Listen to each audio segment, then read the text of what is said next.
ষষ্ঠ শ্রেণীর প্রিয় শিক্ষার্থী বন্ধুরা, আশা করি তোমরা সবাই ভালো আছো।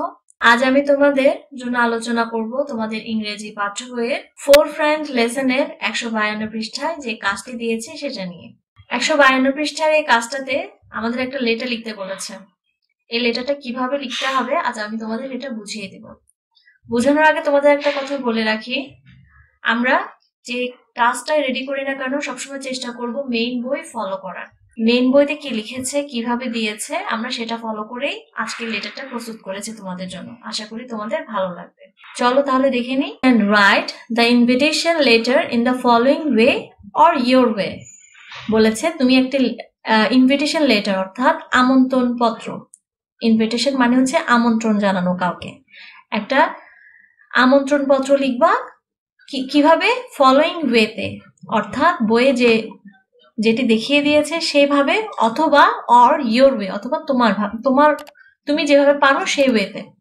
আমরা চেষ্টা করবো বুকে যে নিয়মটা দিয়েছে সেটা ফলো করার। প্রথমে আমি এখানে দিয়ে শুরু করব ডেট দিয়ে। আমি ডেট এখানে আজকে ডেটে দিয়েছি, যেদিন রেডি করছি। চাইলে তোমরা তোমাদের যে দিন এটা রেডি করবা সেই দিনের ডেটটা দিয়ে দিবা। এরপর দিব ডিয়ার ফ্রেন্ড দিয়ে।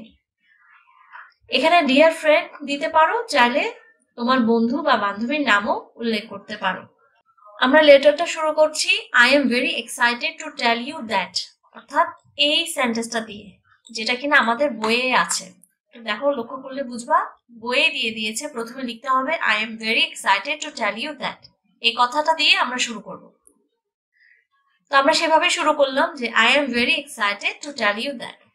এরপর বললাম we have arranged a picnic, আমরা একটা পিকনিকের আয়োজন করেছি। and এবং the venue is সোনারগাঁও, আর ভেনিউটা হচ্ছে বা স্থানটা হচ্ছে সোনারগাঁওতে। it is a historical place, অর্থাৎ এটা একটি ঐতিহ্যবাহী একটি জায়গা। you will find, তুমি এখানে খুঁজে পাবে। here many friends, তুমি এখানে অনেক পুরাতন বন্ধু খুঁজে পাবে।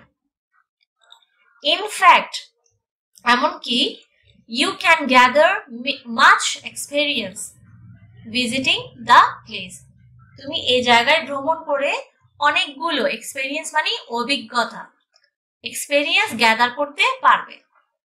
ঠিক আছে।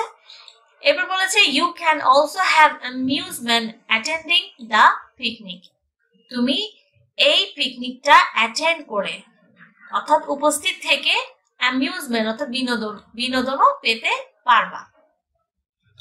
এরপর এটা হচ্ছে আমাদের লেটারের মেইন বডি। মেইন বডিটা আমরা এভাবে উপস্থাপন করব। এরপর শেষে আমাদের যে এন্ডিং পার্ট সেটা আমরা কিভাবে লিখবো, দেখো বই কিভাবে দিয়েছে একটু দেখি। বই দিয়েছে please accept the invitation and dot dot dot, অর্থাৎ পরেরটা তুমি তোমার মতো করে লিখবে।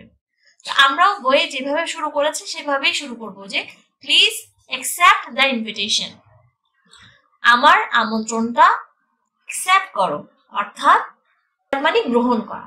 অ্যান্ড ডোন্ট মিস ইট, অর্থাৎ এটাকে মিস করো না।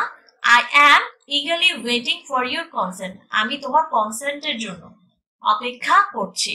উইশ ইউ গুড লাক, তোমাকে গুড লাক, অর্থাৎ শুভকামনা। এটা বলে আমরা লেটারটা শেষ করবো, লেটারের এন্ডিং পার্টটা শেষ করবো। এরপর শেষে যেটা লিখবো সেটা হচ্ছে ইয়োর ফ্রেন্ড, তোমার বন্ধু হোসেন, অর্থাৎ তুমি। এখানে তুমি তোমার নামটা উল্লেখ করবে। এখানে আমি হোসেন দিয়েছি ডেমো হিসেবে, এখানে তুমি তোমার নামটা উল্লেখ করে লেটারটা এভাবে শেষ করবে। আশা করি তোমাদের এটাতে অনেক উপকারে আসবে। যদি উপকারে এসে থাকে আমাদের চ্যানেলটি সাবস্ক্রাইব করে আমাদের সঙ্গে থাকবে। আল্লাহ হাফেজ।